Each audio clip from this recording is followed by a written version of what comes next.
And welcome to week 3 of office hours. This problem we're going to talk a little bit about the discrete Fourier transform. So let's say that we have this signal x and we have misplaced some of the values of x. But let's say that before we misplaced these values, we took the discrete Fourier transform and we have the magnitude and we have the phase of x at the samples. What we want to know is, what are these missing values?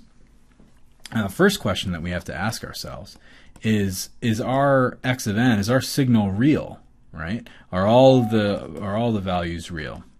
Now, in order to figure that out, we want to know some properties of the DFT. And what do we recall from the DFT? Well, if the coefficients of the DFT are conjugate symmetric, that is, if, now, does everybody remember what conjugate symmetric is? Now, this k, maybe I should make this an omega.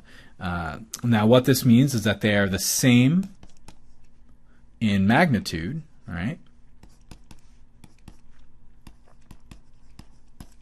But the opposite in phase, right? Okay, so this is what conjugate symmetric means. And notice that we're symmetric around this point over here. So let's see. So we have this symmetry in the magnitudes, like we like. So we have that. And then we have, we have this opposite phase going on. All right, so we know all the coefficients in x of n are real. Okay, so what else do we know? What else do we know? Okay. So if we have, if the coefficients of our transform, k, if they are all real, then we have, then we know that x, our signal, is even. All right, and we remember even, just like over here, sort of any even signal, right? Like this, x of minus.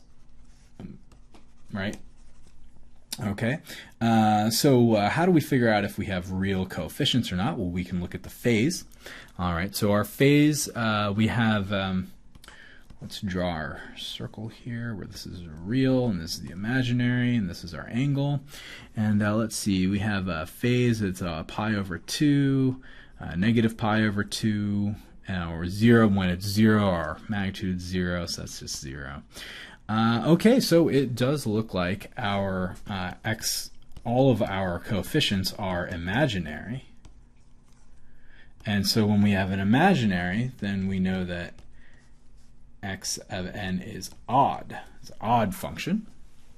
So now we know that they're real and odd, and we have the pivot and we have all the other values, so I think we can just fill this in. And, oh, well, forgive my scaling, but the general idea suffices. And so we have figured out now our missing values of our signal x. That's it. Thanks.